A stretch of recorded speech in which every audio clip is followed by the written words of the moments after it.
What's up, pumpkin people? We're back for another week and another update here for our giant pumpkin plant. We got possible 2 pollinations set, and I'll show you both of those. Plant's looking really good, and we have a possible pollination coming up maybe the end of this week. Like and subscribe to our page. Here we go. All right, we're back for another update here, and this plant is really taking off this week. We're standing at the stump end of the plant here. The stump's like right over there, and you'll see way down there. Got a little tiny Christmas tree we planted a couple years ago, but I extended the patch out. The vine is about 25 feet long, I would say. It's going really well. I got some side vines shooting up the side here of the pumpkin patch. So, I mean, these side vines are probably 10 feet long or so. And like I said before, I think the main vine's about 25 feet. I got a couple pollinations last week. I'll show you those. Here's a stump. The stump's looking good. I gotta take off this dead leaf right there. It's okay, we can trim that back. And stump's looking good. Stump's dry. I'll probably put a stump cover over it so it doesn't get wet when we water, but looking good. I saw a couple cucumber beetles a couple weeks ago. Took care of those with some Tall Star insecticide. No squash vine borers yet, knock on wood. I've been treating those with metacloprid. We'll take a look on this side of the plant. There's one of the side vine coming out. It's probably one of the first side vines coming off the stump, but little pumpkin there. We'll take that one off for sure. And we got some tertiary development right there. I don't know, I might run that tertiary back behind to fill in some more space, try to get some leaf canopy. Overall health of the plant's really good. The nice color of the plant. I've been feeding the plant every day, essentially, with something. I get a lot of questions from people. They ask, how often do you feed? What do you feed? The answer is every day. So if you go back and watch my other episode with my EC meter, my Hannah EC meter, I feed the plant something every day. Either it's fish, it's seaweed, it's plant marvel, it's something. You're always putting something on the plant. This plant's hungry, so it's always hungry, and you got to be feeding it something, because wherever it's taken out of the soil, you got to be replacing it.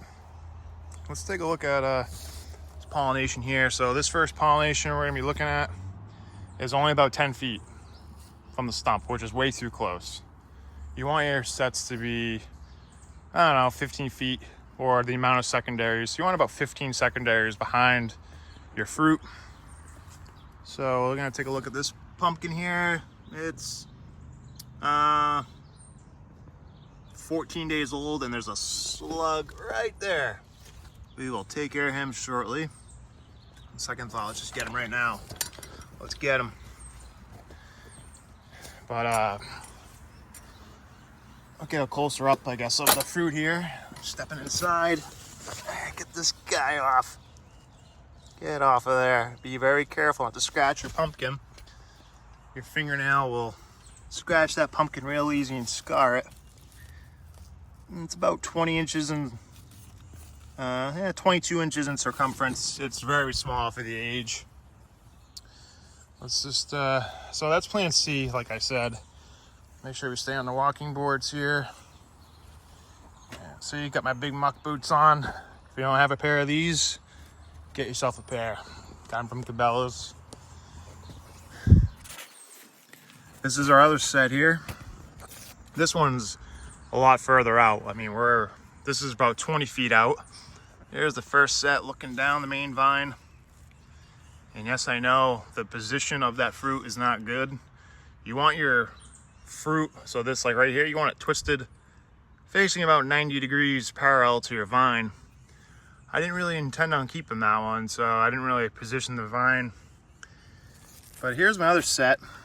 Like I said, I haven't positioned this fruit yet. This is, let's see, what's today? Day 7. Still shiny and still growing. That's a positive that it might have taken. We'll see how it goes. ice pack. It was really hot the past couple days, so I'd freeze an ice pack and just put it close to keep this blossom, you know, as dry, as cool as I could. And so I took off the flower petals. So you want to take off these flower petals from like your female about 2 to 3 days after you pollinate, because you'll rot that nub right off there. So you want to keep it good and dry. So I take that off so it doesn't cause any issues. But that's the second set there. But that's plan B. That's plan B. Let's go take a look at plan A. Plan A is opening, I'd say this week. It's a little late for the pollination, but we'll have a lot of plant behind it, so we'll make up lost time, I think. Scoot out of there. Before we head over to the third potential, I just wanted to show you guys, I've had a lot of questions also about what I'm using for insecticides and fungicides, so here's a little recap. This right here is what I use for insecticides. Tree and shrub from BioAdvanced. This has a metocloprid in it. This will help protect your plant from squash vine borers. Squash vine borers will wipe your plant out. I mean, in the next month or two, you'll come out one morning, your plant's gonna be dead. So the little larvae, the little eggs, they'll lay them on your leaf stalks and your vines. And the little larvae, they'll bore right into your vines. It's called a squash vine borer for a reason. Eat the insides of the vines and wipe you out. So use BioAdvanced tree and shrub. I use Tall Star. This is the active ingredient is biofin. Let's see if I can get that to focus. Yeah, the active ingredient is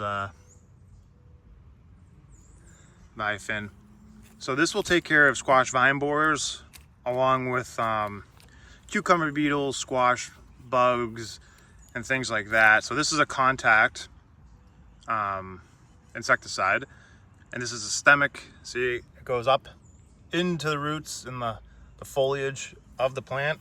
So when something comes along, like a larva or like a squash vine borer boring into your vine, this, you know, it's in the tissue of the plant, they'll die. This is a contact. You spray this right in your leaves. It stays on your leaves, so when something comes along and nibbles on your plant, see you later. Over here, if you look at my last, I think it was episode 11, I touched on these, so I'm alternating all these. So I'll do 7 to 10 days this, 7 to 10 days this. I rotate back and forth. And then same thing with the fungicides. Every 7 to 10 days, I'm going back and forth. This is systemic. This is a contact, Daconil. Daconil is gonna help prevent powdery mildew. That'll take over when it's get hot and humid. Had really good luck with this. Every 7 to 10 days, and I switch back to Munix from Insecticide. That'll go up into the tissue of the plant and help protect your plant from funguses. Let's just take a walk around here. Check out the main vine tip. Here's the, we're at the front of the plant now. Looking real good. I mean, it's a big plant. I mean, kind of unorthodox here how I grow, but I'm just showing you, the viewer at home, you don't need all the space in the world. You got to work with what you have sometimes. I mean, I'm hoping we're gonna grow a 1,000-pound pumpkin here this year. So, you know, you can get it done with what you have. So we're working with it. And right under here, it's about, I don't know, 25 feet out. We have this baby pumpkin right there. That is the hopeful right there. If we can get that baby to set, I think we're gonna be in good shape. We'll have a lot of plant behind that fruit. Look at that plant. We'll have a lot of plant behind this fruit. And I don't see any reason why we can't push this over 700 pounds or more. So I'm hoping this guy will open in the next 5 days or so. And I looked in the tip of the vine here. I can't really show you guys. It's pretty deep in there, but there's another female in the tip and that would be another, say, 5 feet.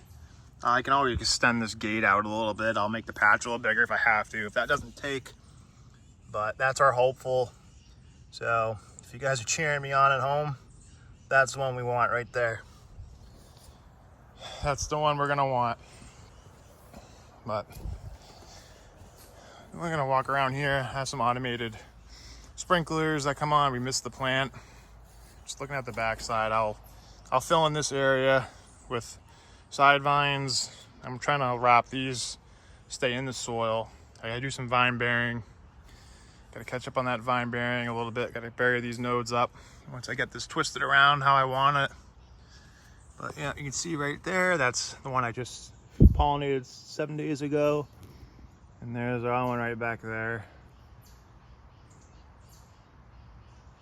But that's this week's update. Gotta do some weeding. Keep hitting this plant every day with something. So stay tuned for more updates. I'll keep doing them once a week, and hopefully by next week, that one way out there will be set. And we're gonna be sitting pretty, I think. Knock on wood, but hopefully everything goes according to plan. No bad storms come, wipe us out. But like and subscribe to our page, and hope you guys liked and enjoyed what you guys saw today. Tell a friend about our page, and until next time, grow 'em big.